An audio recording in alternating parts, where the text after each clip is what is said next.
So, habol ko lang pala kung sa kanina, no? So, nakita nyo umuulan ngayon. So, may bagyo nga pala, no? Currently, nasa may saan siya ng Philippines, no? May Luzon. Tapos, papunta siya ng Japan. So, pinag-pray natin. Huwag naman sana, makauna-una. Siyempre, huwag makancel yung flight sa November 2 ng hapon. Tapos, sana lumihis yung bagyo. Hindi naman maapektuhan yung yung punta namin dyan. Hindi kami mahirapan. So, yung mga bata din, yung matatanda. Ayan. So, pag-pray natin yan. Tapos, yun nga pala, no, thankful lang din ako kasi yung mga injuries ko, yung sa wrist, no, yung sa right, first yung sa left, wala na, totally wala na siya. Dati nakaramdaman ko pa siya pag nagdadrive kapag nagbubuhat so ngayon totally wala na. Thank you Lord. Ngayon, yung sa kanan naman, very minimal na lang, halos wala na rin. Halos di ko na rin siya nakaramdaman masyado. Siguro pag bicep curl na lang kasi medyo talagang intense yung effect niya sa wrist.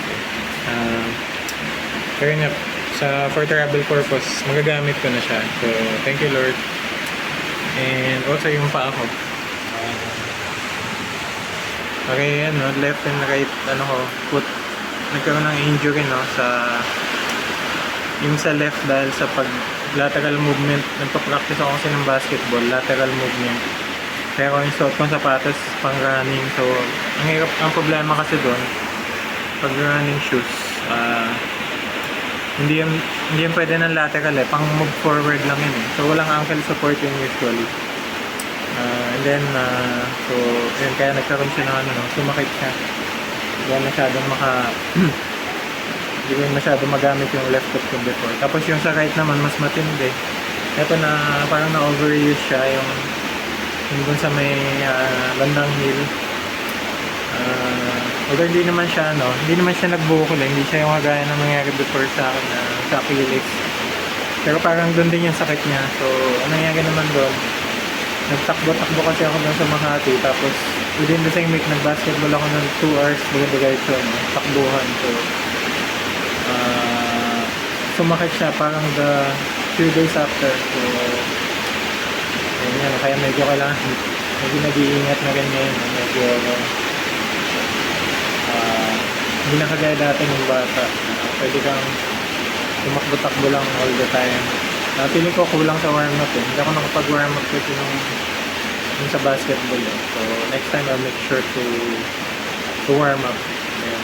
So, very thankful ako kay God kasi pinag-pray ko ito lagi. Pinag-pray ko ito dun sa Cebu. Nagpunta kami. Dun sa Mala Church. Tsaka dun sa may Magellan Shrine sa Santo Niño. Pinagdasal ko ito na sana gumaling na yung mga injuries ko. Kasi nga, nahihirapan ako pag hindi ako gumaling dito sa trip namin sa Japan. Yung mga kasamang bata na matatanda. So, basically ako yung magsusupport sa kanilang lahat.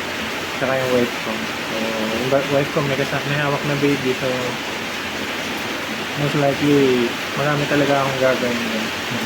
So, thank you Lord. Napakabait niyo. I'm very grateful. Pinagaling niyo ako ng pamay ko sa kapamo. Yun lang po. Sana mawala na yung bagyo. Go back to work lang muna ako. Bye bye.